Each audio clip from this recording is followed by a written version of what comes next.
Chapter 6. The Machine and the Maiden. A Night of Today. At the flat that evening, Carrie felt a new phase of its atmosphere. The fact that it was unchanged, while her feelings were different, increased her knowledge of its character. Minnie, after the good spirits Carrie manifested at first, expected a fair report. Hanson supported that Carrie would be satisfied. "Well," he said as he came in from the hall in his working clothes and looked at Carrie through the dining room door, "how'd you make out?" "Oh," said Carrie, it's pretty hard. I don't like it." There was an air about her which showed plainer than any words that she was both weary and disappointed. "What sort of work is it?" he asked, lingering a moment as he turned upon his heel to go into the bathroom. "Running a machine," answered Carrie. It was very evident that it did not concern him much, save from the sight of the flat success.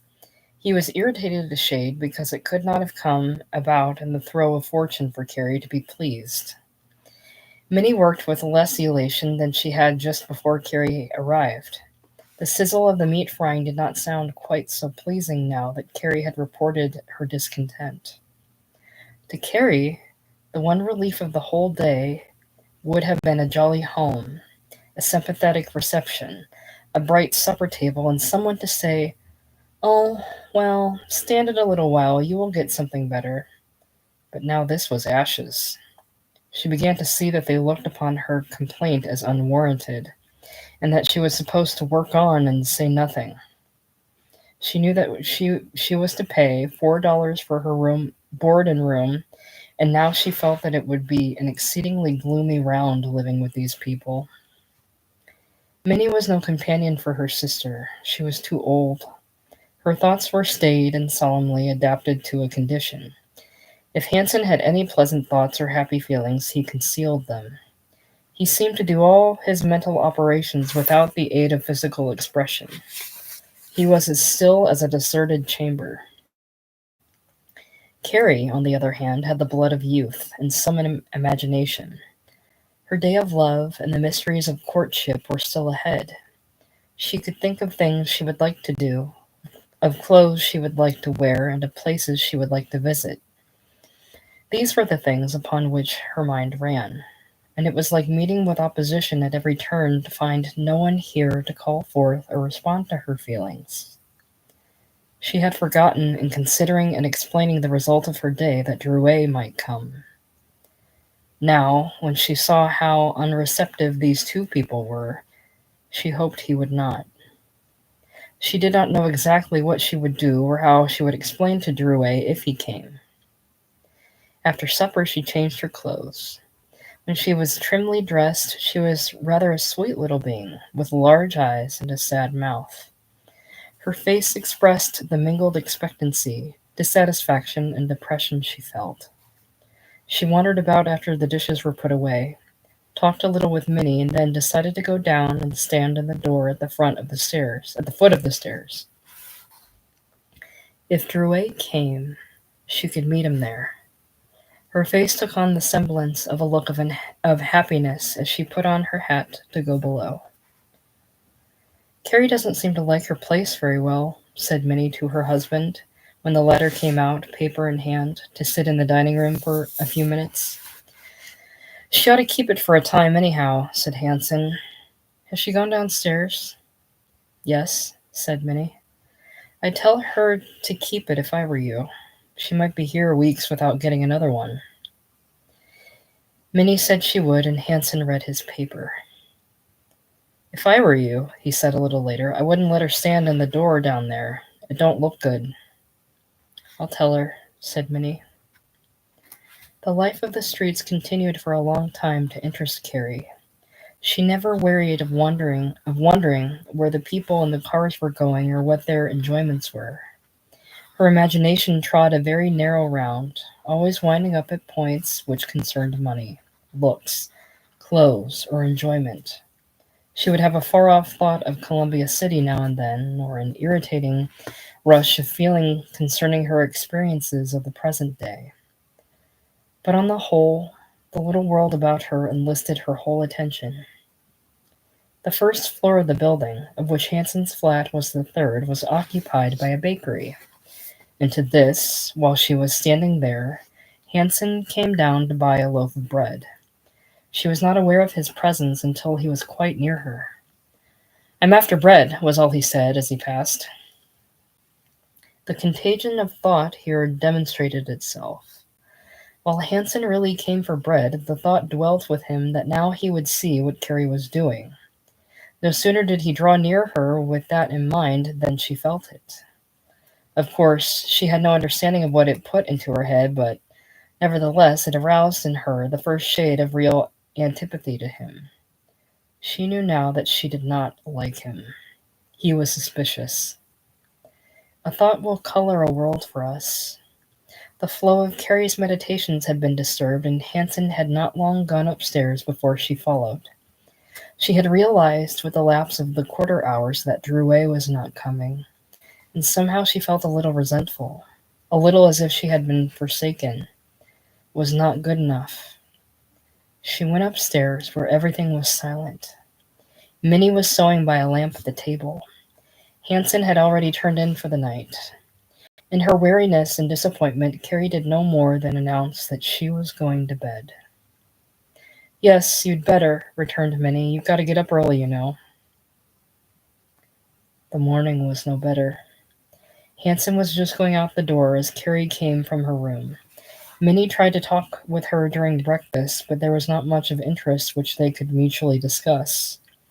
As on the previous morning, Carrie walked downtown, for she began to realize now that her $4.50 would not even allow her car fare after she paid her board. This seemed a miserable arrangement.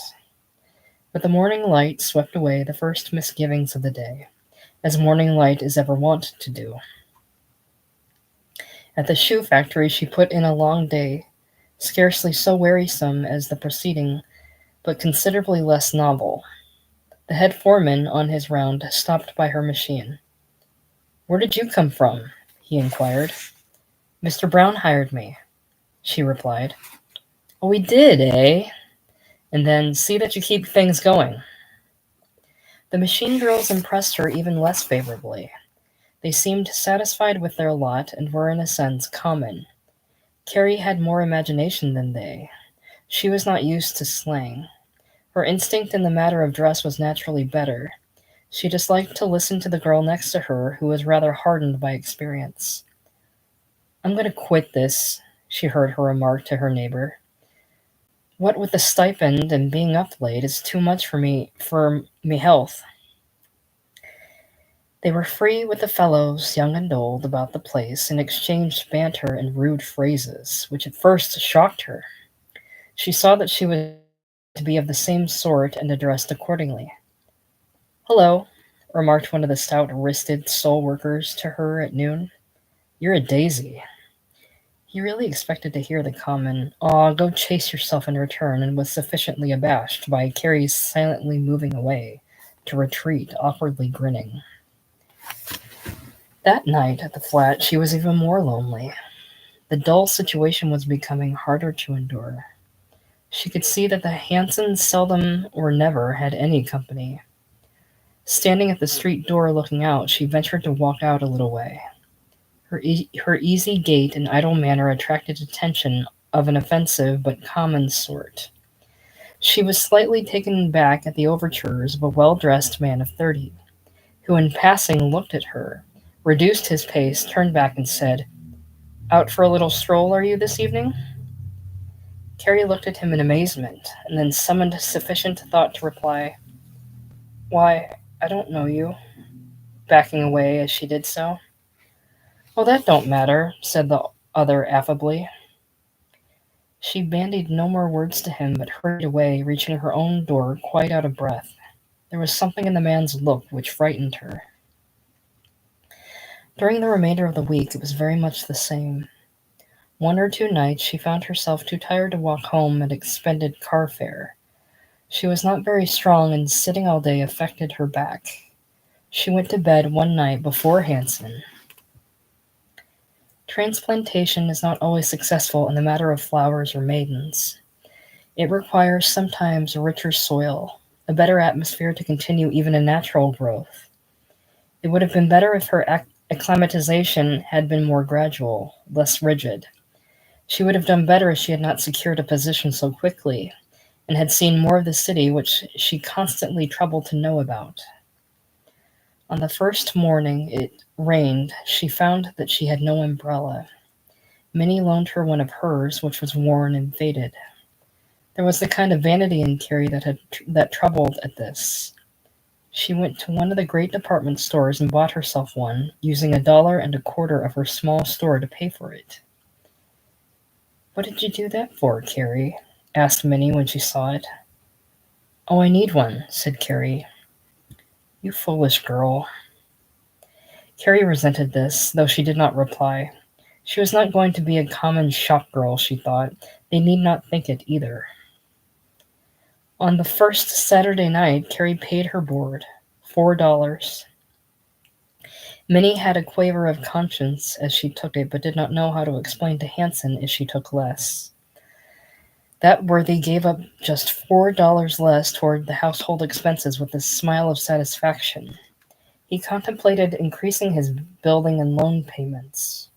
As for Carrie, she studied over the problem of finding clothes and amusement on 50 cents a week. She brooded over this until she was in a state of mental rebellion. "I'm going up the street for a walk," she said after supper. "Not alone, are you?" asked Hanson. "Yes," returned Carrie. "I wouldn't," said Minnie.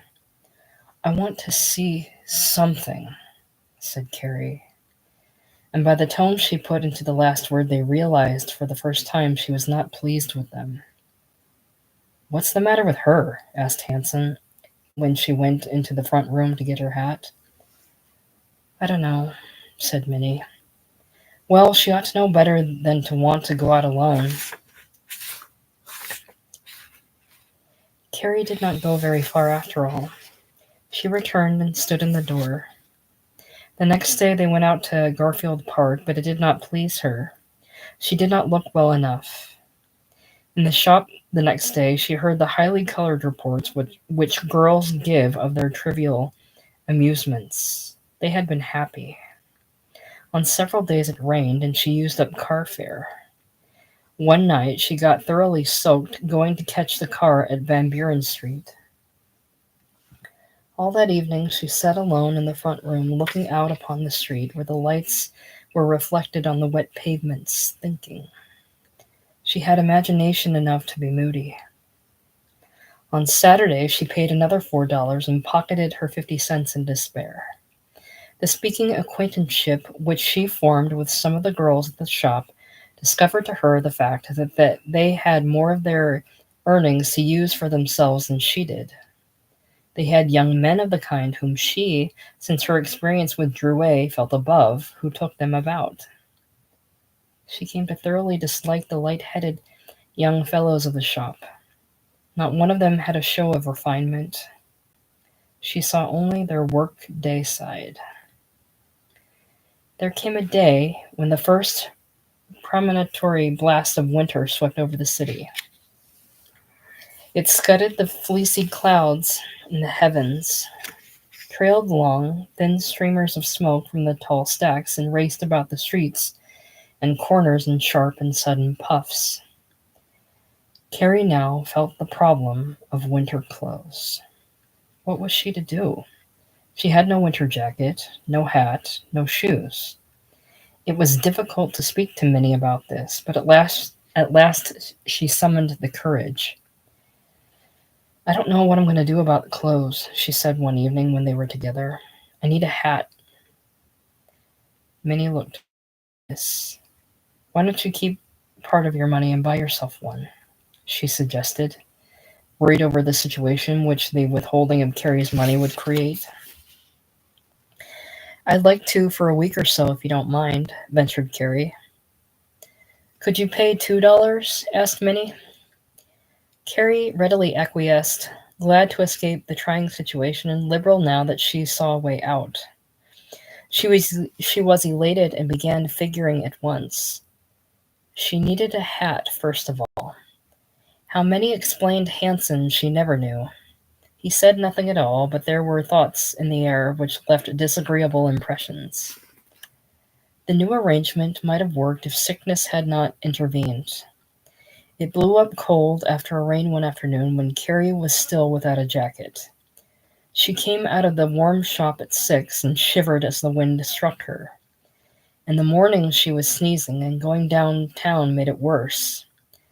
That day her bones ached and she felt lightheaded. Towards evening she felt very ill, and when she reached home was not hungry. Minnie noticed her drooping actions and asked her about herself. "I don't know," said Carrie. "I feel real bad." She hung about the stove, suffered a chattering chill, and went to bed sick. The next morning she was thoroughly feverish. Minnie was truly distressed at this, but maintained a kindly demeanor. Hanson said perhaps she had better go back home for a while. When she got up after 3 days, it was taken for granted that her position was lost. The winter was near at hand, she had no clothes, and now she was out of work. "I don't know," said Carrie. "I'll go down Monday and see if I can't get something." If anything, her efforts were more poorly rewarded on this trial than the last. Her clothes were nothing suitable for fall wearing. Her last money she had spent for a hat. For 3 days she wandered about utterly dispirited. The attitude of the flat was fast becoming unbearable. She hated to think of going back there each evening. Hanson was so cold. She knew it could not last much longer. Shortly she would have to give up and go home. On the 4th day she was downtown all day, having borrowed 10 cents for lunch from Minnie. She had applied in the cheapest kind of places without success. She even answered for a waitress in a small restaurant where she saw a card in the window, but they wanted an experienced girl. She moved through the thick throng of strangers, utterly subdued in spirit. Suddenly, a hand pulled her arm and turned her about. "Well, well," said a voice. In the first glance she beheld Drouet. He was not only rosy-cheeked, but radiant. He was the essence of sunshine and good humor. "Why, how are you, Carrie?" he said. "You're a daisy. Where have you been?" Carrie smiled under his irresistible flood of geniality. "I've been out home," she said. "Well," he said, "I saw you across the street there. I thought it was you. I was just coming out to your place. How are you, anyhow?" "I'm all right," said Carrie, smiling.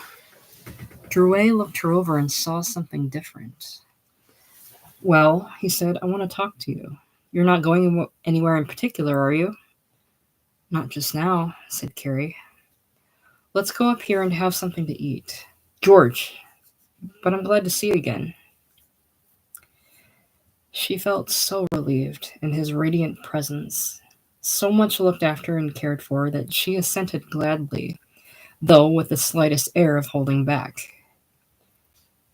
"Well," he said as he took her arm, and there was an exuberance of good fellowship in the word which fairly warmed the cockles of her heart. They went through Monroe Street to the old Windsor dining room, which was then a large, comfortable place with an excellent cuisine and substantial service. Drouet selected a table close by the window where the busy rout of the street could be seen. He loved the changing panorama of the street, to see and be seen as he dined. "Now," he said, getting Carrie and himself comfortably settled, "what will you have?" Carrie looked over the large bill of fare which the waiter handed her without really considering it. She was very hungry, and the things she saw there awakened her desires, but the high prices held her attention. Half-broiled spring chicken, 75. Sirloin steak with mushrooms, 175. She had dimly heard of these things, but it seemed strange to be called to order from the list. "I'll fix this," exclaimed Drouet. "Psst, waiter!" That officer of the board, a full-chested, round-faced Negro, approached and inclined his ear. "Sirloin with mushrooms," said Drouet. "Stuffed tomatoes." "Yes, sir." assented the Negro, nodding his head. Hashed brown potatoes, yes, sir. Asparagus, yes, sir. And a pot of coffee. Drouet turned to Carrie. I haven't had a thing since breakfast. Just got in from Rock Island. I was going off to dine when I saw you. Carrie smiled and smiled. What have you been doing? He went on. Tell me all about yourself. How is your sister? She's well, returned Carrie, answering the last query. He looked at her hard. Say, he said, you haven't been sick, have you? Carrie nodded. Well, now, that's a blooming shame, isn't it? You don't look very well. I thought you looked a little pale. What have you been doing? King, said Carrie. You don't say so. At what? She told him. Rhodes, Morgenthau, and Scott. Why, I know that house. Over here on Fifth Avenue, isn't it? They're a close-fisted concern. What made you go there? I couldn't get anything else, said Carrie frankly. Well, that's an outrage, said Drouet. You oughtn't to be working for those people. Have the factory right back of the store, don't they? Yes, said Carrie. That isn't a good house, said Drouet. You don't want to work at anything like that anyhow. He chattered on at a great rate, asking questions, explaining things about himself, telling her what a good restaurant it was until the waiter returned with an immense tray, bearing the hot, savory dishes which had been ordered. Drouet fairly shone in the matter of serving. He appeared to great advantage behind the white napery and silver platters of the table and displaying his arms with a knife and fork. As he cut the meat, his rings almost spoke. His new suit creaked as he stretched to reach the plates, break the bread, and pour the coffee. He helped Carrie to a rousing plateful and contributed the warmth of his spirit to her body, until she was a new girl. He was a splendid fellow, in the true popular understanding of the term, and captivated Carrie completely. That little soldier of fortune took her good turn in an easy way. She felt a little out of place, but the great room soothed her, and the view of the well-dressed throng outside seemed a splendid thing. Ah, what was it not to have money? What a thing it was to be able to come in here and dine. Drouet must be fortunate. He rode on trains, dressed in such nice clothes, was so strong, and ate in these fine places. He seemed quite a figure of a man, and she wondered at his friendship and regard for her. So you lost your place because you got sick, eh? He said. What are you going to do now? Look around, she said, a thought of the need that hung outside this fine restaurant like a hungry dog at her heels passing into her eyes. Oh no, said Drouet, that won't do. How long have you been looking? 4 days, she answered. Think of that, he said, addressing some problematical individual. You oughtn't to be doing anything like that. These girls, and he waved an inclusion of all shop and factory girls, don't get anything. Why, you can't live on it, can you? He was a brotherly sort of creature in his demeanor. When he had scouted the idea of that kind of toil, he took another tack. Carrie was really very pretty. Even then, in her commonplace garb, her figure was evidently not bad, and her eyes were large and gentle. Drouet looked at her, and his thoughts reached home. She felt his admiration. It was powerfully backed by his liberality and good humor. She felt that she liked him, that she could continue to like him ever so much. There was something even richer than that running as a hidden strain in her mind. Every little while her eyes would meet his, and by that means the interchanging current of feeling would be fully connected. Why don't you stay downtown and go to the theater with me? He said, hitching his chair closer. The table was not very wide. Oh, I can't, she said. What are you going to do tonight? Nothing, she answered a little drearily. You don't like out there where you are, do you? Oh, I don't know. What are you going to do if you don't get work? Go back home, I guess. There was the least quaver in her voice as she said this. Somehow, the influence he was exerting was powerful. They came to an understanding of each other without words, he of her situation, she of the fact that he realized it. No, he said, you can't make it. Genuine sympathy filling his mind for a time. Let me help you. You take some of my money. Oh no, she said, leaning back. What are you going to do? He said. She sat meditating, merely shaking her head.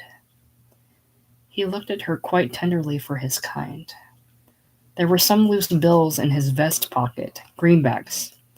They were soft and noiseless, and he got his fingers about them and crumpled them up in his hand.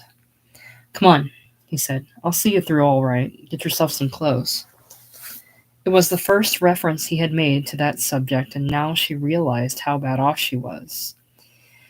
In his crude way, he had struck the keynote. Her lips trembled a little. She had her hand out on the table before her. They were quite alone in their corner, and he put his larger, warmer hand over it. Oh, come, Carrie, he said. What can you do alone? Let me help you. He pressed her hand gently, and she tried to withdraw it. At this, he held it fast, and she no longer protested. Then he slipped the greenbacks he had into her palm, and when she began to protest, he whispered, I'll loan it to you. That's all right. I'll loan it to you. He made her take it. She felt bound to him by a strange tie of affection now. They went out, and he walked with her far out south toward Polk Street, talking. You don't want to live with those people, he said in one place abstractedly. Carrie heard it, but it made only a slight impression. Come down and meet me tomorrow, he said, and we'll go to the matinee, will you? Carrie protested a while, but acquiesced. You're not doing anything. Get yourself a nice pair of shoes and a jacket. She scarcely gave a thought to the complication which would trouble her when he was gone. In his presence she was of his own hopeless easy way out mood. Don't you bother about those people out there, he said at parting. I'll help you. Carrie left him, feeling as though a great arm had slipped out before her to draw off trouble. The money she had accepted was 2 soft, green, handsome $10 bills. Chapter 7. The lure of the material. Beauty speaks for itself. The true meaning of money yet remains to be popularly explained and comprehended.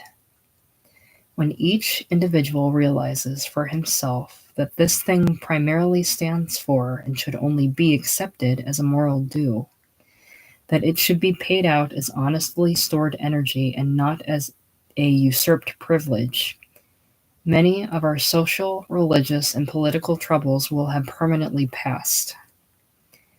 As for Carrie, her understanding of the moral significance of money was the popular understanding, nothing more.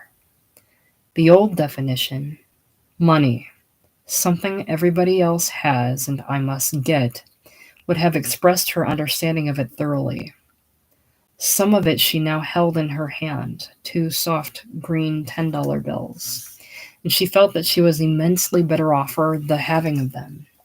It was something that was power in itself.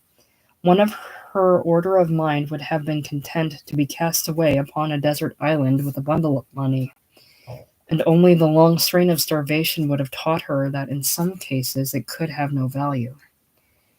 Even then she would have had no conception of the relative value of the thing. Her one thought would undoubtedly have concerned the pity of having so much power and the inability to use it. The poor girl thrilled as she walked away from Drouet.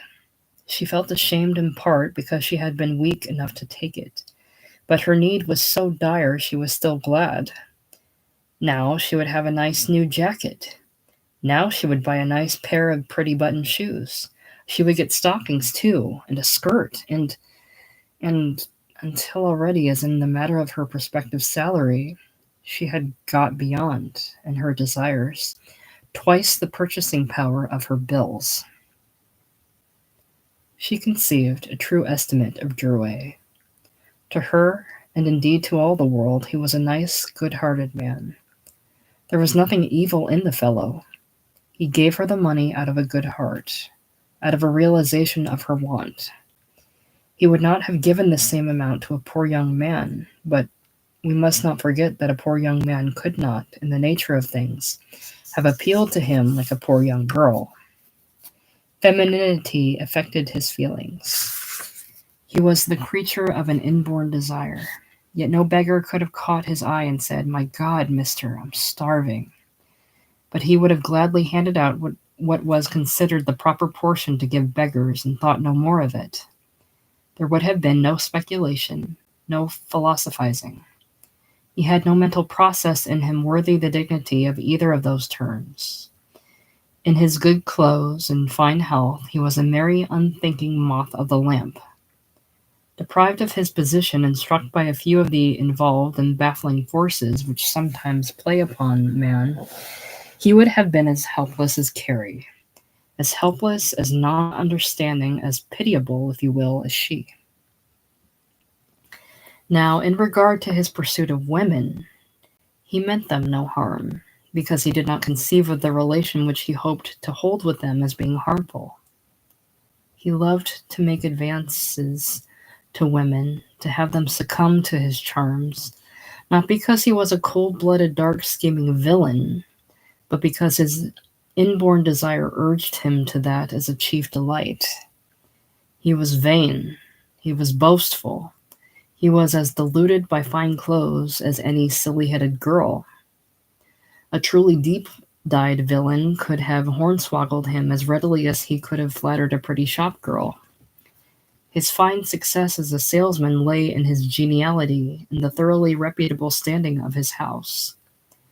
He bobbed about men, a veritable bundle of enthusiasm. No power worthy the name of intellect, no thoughts worthy the adjective noble, no feelings long continued in one strain. A Madame Sappho would have called him a pig. A Shakespeare would have said, "My merry child." Old drinking Carriot thought him a clever, successful businessman. In short, he was as good as his intellect conceived. The best proof that there was something open and commendable about the man was the fact that Carrie took the money. No deep, sinister soul with ulterior motives could have given her 15 cents under the guise of friendship. The unintellectual are not so helpless. Nature has taught the beasts of the field to fly when some unheralded danger threatens. She has put into the small, unwise head of the chipmunk the untutored fear of poisons. "He keepeth his creatures whole" was not written of beasts alone. Carrie was unwise, and therefore, like the sheep in its unwisdom, strong in feeling. The instinct of self-protection, strong in all such natures, was roused but feebly, if at all, by the overtures of Drouet. When Carrie had gone, he felicitated himself upon her good opinion. By George, it was a shame young girls had to be knocked around like that. Cold weather coming on, and no clothes. Tough. He would go around to Fitzgerald and Moy's and get a cigar. It made him feel light of foot as he thought about her. Carrie reached home in high good spirits, which she could scarcely conceal. The possession of the money involved a number of points which perplexed her seriously. How should she buy any clothes when Minnie knew that she had no money? She had no sooner entered the flat than this point was settled for her. It could not be done. She could think of no way of explaining. "How did you come out?" asked Minnie, referring to the day. Carrie had none of the small deception which could feel one thing and say something directly opposed. She would prevaricate, but it would be in the line of her feelings at least. So instead of complaining when she felt so good, she said, "I have the promise of something." "Where?" "At the Boston store." "Is it sure promised?" questioned Minnie. Well, I'm to find out tomorrow, returned Carrie, disliking to draw out a lie any longer than was necessary. Minnie felt the atmosphere of a good feeling which Carrie brought with her. She felt now was the time to express to Carrie the state of Hanson's feeling about her entire Chicago venture. If he shouldn't get it, she paused, troubled for an easy way. If I don't get something pretty soon, I think I'll go home. Minnie saw her chance. Sven thinks it might be best for the winter anyhow. The situation flashed on Carrie at once. They were unwilling to keep her any longer out of work. She did not blame Minnie. She did not blame Hanson very much. Now, as she sat there digesting the remark, she was glad she had Drouet's money. Yes, she said after a few moments, I thought of doing that. She did not explain that the thought, however, had aroused all the antagonism of her nature. Columbia City, what was there for her? She knew its dull little round by heart. Here was the great, mysterious city which was still a magnet for her. What she had seen only suggested its possibilities. Now to turn back on it and live the little old life out there, she almost exclaimed against the thought. She had reached home early and went in the front room to think. What could she do? She could not buy new shoes and wear them here. She would need to save part of the 20 to pay her fare home. She did not want to borrow of Minnie for that. And yet, how could she explain where she even got that money? If she could only get enough to let her out easy. She went over the tangle again and again. Here in the morning, Drouet would expect to see her in a new jacket, and that couldn't be. The Hansons expected her to go home, and she wanted to get away, and yet she did not want to go home.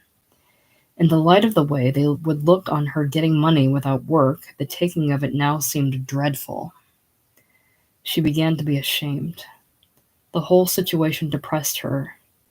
It was all so clear when she was with Drouet. Now it was all so tangled, so hopeless. Much worse than it was before because she had the semblance of aid in her hand which she could not use.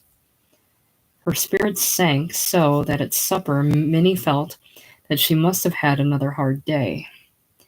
Carrie finally decided that she would give the money back. It was wrong to take it. She would go down in the morning and hunt for work. At noon she would meet Drouet as agreed and tell him. At this decision her heart sank, until she was the old Carrie of distress. Curiously, she could not hold the money in her hand without feeling some relief. Even after all her depressing conclusions, she could sweep away all thought about the matter, and then the $20 seemed a wonderful and delightful thing. Ah, money, money, money. What a thing it was to have. How plenty of it would clear away all these troubles. In the morning, she got up and started out a little early.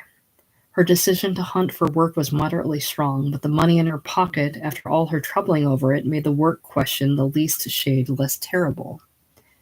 She walked into the wholesale district, but as the thought of applying came with each passing concern, her heart shrank.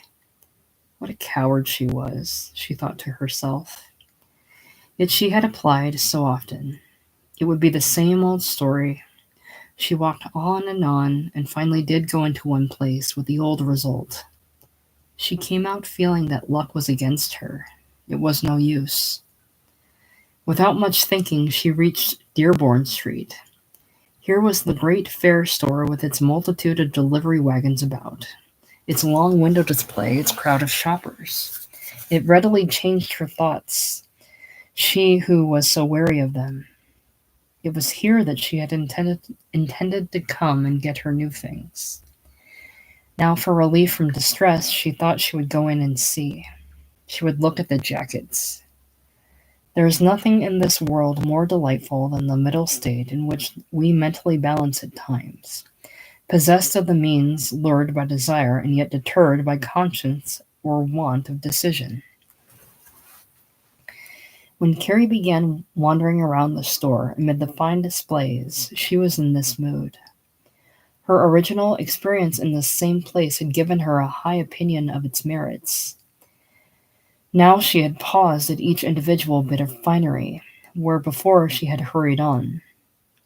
Her woman's heart was warm with desire for them. How would she look in this? How charming that would make her! She came upon the corset counter and paused in rich reverie as she noted the dainty concoctions of color and lace there displayed. If she would only make up her mind, she could have one of those now. She lingered in the jewelry department. She saw the earrings, the bracelets, the pins, the chains. What would she not have given if she could have had them all? She would look fine, too, if only she had some of these things. The jackets were the greatest attraction.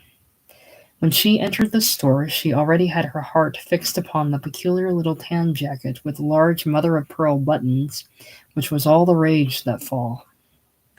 Still, she delighted to convince herself that there was nothing she would like better. She went about among the glass cases and racks where these things were displayed, and satisfied herself that one she thought of was the proper one. All the she wavered in mind, now persuading herself that she could buy it right away if she chose, now recalling to herself the actual condition.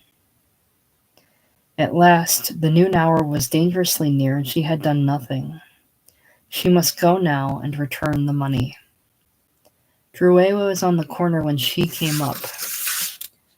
"Hello," he said. "Where's the jacket?" and looking down the shoes. Carrie had thought to lead up to her decision in some intelligent way, but this swept the whole foreschemed situation by the board. "I came to tell you that I can't take the money." "Oh, that's it, is it?" he returned. "Well, you come on with me. Let's go over here to Partridge's." Carrie walked with him. Behold, the whole fabric of doubt and the impossibility had slipped from her mind. She could not get at the points that were so serious, the things she was going to make plain to him. "Have you had lunch yet?" "Of course you haven't. Let's go in here. And Drouet turned into one of the very nicely furnished restaurants off State Street in Monroe. "I mustn't take the money," said Carrie, after they were settled in a cozy corner and Drouet had ordered the lunch. "I can't wear those things out there. They wouldn't know where I got them." "What do you want to do?" He smiled. "Go without them?" "I think I'll go home," she said wearily. "Oh, come," he said. "You've been thinking it over too long. I'll tell you what to do. You say you can't wear them out there. Why don't you rent a furnished room and leave them in that for a week?" Carrie shook her head.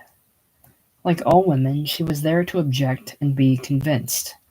It was for him to brush the doubts away and clear the path if he could. "Why are you going home?" he asked. "Oh, I can't get anything here." "They won't keep you?" he remarked intuitively. "They can't," said Carrie. "I'll tell you what you do," he said. "You come with me. I'll take care of you." Carrie heard this passively. The peculiar state which she was in made it sound like the welcome breath of an open door. Drouet seemed of her own spirit and pleasing. He was clean, handsome, well-dressed and sympathetic.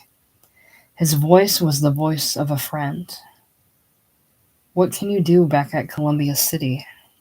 he went on, rousing by the words in Carrie's mind a picture of the dull world she had left. "There isn't anything down there. Chicago's the place. You can get a nice room here and some clothes, and then you can do something." Carrie looked out through the window into the busy street. There it was, the admirable great city, so fine when you are not poor. An elegant coach with a prancing pair of bays passed by, carrying in its upholstered depths of a young lady. "What will you have if you go back?" asked Drouet. There was no subtle undercurrent to the question. He imagined that she would have nothing at all of the things he thought worthwhile. Carrie sat still, looking out. She was wondering what she could do. They would be expecting her to go home this week. Drouet turned to the subject of the clothes she was going to buy. Why not get yourself a nice little jacket? You've got to have it. I'll loan you the money. You needn't worry about taking it. You can get yourself a nice room by yourself. I won't hurt you. Carrie saw the drift, but could not express her thoughts. She felt more than ever the helplessness of her case. If I could only get something to do, she said. Maybe you can, went on Drouet. If you stay here, you can't if you go away. They won't let you stay out there. Now, why not let me get you a nice room? I won't bother you. You needn't be afraid. Then, when you get fixed up, maybe you could get something. He looked at her pretty face, and it vivified his mental resources. She was a sweet little mortal to him. There was no doubt of that. She seemed to have some power back of her actions. She was not like the common run of store girls. She wasn't silly. In reality, Carrie had more imagination than he, more taste. It was a finer mental strain in her that made possible her depression and loneliness. Her poor clothes were neat, and she held her head unconsciously in a dainty way. Do you think I could get something? She asked. Sure, he said, reaching over and filling her cup with tea. I'll help you. She looked at him, and he laughed reassuringly. Now, I'll tell you what we'll do. We'll go over here to Partridge's, and you pick out what you want. Then we'll look around for a room for you. You can leave the things there, then we'll go to the show tonight. Carrie shook her head. Well, you can go out to the flat then. That's all right. You don't need to stay in the room. Just take it and leave your things there. She hung in doubt about this until the dinner was over. Let's go over and look at the jackets, he said. Together they went. In the store they found that shine and rustle of new things, which immediately laid hold of Carrie's heart. Under the influence of a good dinner and Drouet's radiating presence, the scheme proposed seemed feasible. She looked about and picked a jacket like the one which she had admired at the fair. When she got it in her hand, it seemed so much nicer. The saleswoman helped her on with it, and by accident it fitted perfectly. Drouet's face lightened as he saw the improvement. She looked quite smart. That's the thing, he said. Carrie turned before the glass. She could not help feeling pleased as she looked at herself. A warm glow crept into her cheeks. That's the thing, said Drouet. Now pay for it. It's $9, said Carrie. That's all right. Take it, said Drouet. She reached in her purse and took out one of the bills. The woman asked if she would wear the coat and went off. In a few minutes she was back and the purchase was closed. From Partridge's they went to a shoe store where Carrie was fitted for shoes. Drouet stood by, and when he saw how nice they looked, said, Wear them. Carrie shook her head, however. She was thinking of returning to the flat. He bought her a purse for one thing and a pair of gloves for another, and let her buy the stockings. Tomorrow, he said, you come down here and buy yourself a skirt. In all of Carrie's actions, there was a touch of misgiving. The deeper she sank into the entanglement, the more she imagined that the thing hung upon the few remaining things she had not done. Since she had not done these, there was a way out. Drouet knew a place in Wabash Avenue where there were rooms. He showed Carrie the outside of these and said, Now you're my sister. He carried the arrangement off with an easy hand when it came to the selection, looking around, criticizing, opining. Her trunk will be here in a day or so, he observed to the landlady, who was very. When they were alone, Drouet did not change in the least. He talked in the same general way as if they were out in the street. Carrie left her things. Now, said Drouet, why don't you move tonight? Oh, I can't, said Carrie. Why not? I don't want to leave them so. He took that up as they walked along the avenue. It was a warm afternoon. The sun had come out and the wind had died down. As he talked with Carrie, he secured an accurate detail of the atmosphere of the flat. Come out of it, he said. They won't care. I'll help you get along. She listened until her misgivings vanished. He would show her about a little and then help her get something. He really imagined that he would. He would be out on the road and she could be working. Now, I'll tell you what you do, he said. You go out there and get whatever you want and come away. She thought a long time about this. Finally, she agreed. He would come out as far as Peoria Street and wait for her. She was to meet him at 8:30. At 5:30, she reached home. At 6, her determination was hardened. So you didn't get it, said Minnie, referring to Carrie's story of the Boston store. Carrie looked at her out of the corner of her eye. No, she answered. I don't think you'd better try any more this fall, said Minnie. Carrie said nothing. When Hanson came home, he wore the same inscrutable demeanor. He washed in silence and went off to read his paper. At dinner, Carrie felt a little nervous. The strain of her own plans was considerable, and the feeling that she was not welcome here was strong. Did you find anything, eh? Said Hanson. No. He turned to his eating again. The thought that it was a burden to have her here dwelling in his mind. She would have to go home. That was all. Once she was away, there would be no more coming back in the spring. Carrie was afraid of what she was going to do, but she was relieved to know that this condition was ending. They would not care. Hanson particularly would be glad when she went. He would not care what became of her. After dinner, she went into the bathroom where they could not disturb her and wrote a little note. Goodbye, Minnie, it read. I'm not going home. I'm going to stay in Chicago a little while and look for work. Don't worry. I'll be all right. In the front room, Hanson was reading his paper. As usual, she helped Minnie clear away the dishes and straighten up. Then she said, I guess I'll stand down at the door a little while. She could scarcely prevent her voice from trembling. Minnie remembered Hanson's remonstrance. Sven doesn't think it looks good to stand down there, she said. Doesn't he? Said Carrie. I won't do it any more after this. She put on her hat and fidgeted around the table in the little bedroom, wondering where to slip the note. Finally, she put it under Minnie's hairbrush. When she had closed the hall door, she paused a moment and wondered what they would think. Some thought of the queerness of her deed affected her.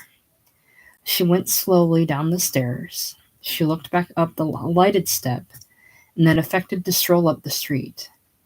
When she reached the corner, she quickened her pace. As she was hurrying away, Hanson came back to his wife. Is Carrie down at the door again? He asked. Yes, said Minnie. She said she wasn't going to do it anymore. He went over to the baby where it was playing on the floor and began to poke his finger at it. Drouet was on the corner waiting, in good spirits. Hello, Carrie, he said, as a sprightly figure of a girl drew near him. Got here safe, did you? Well, we'll take a car.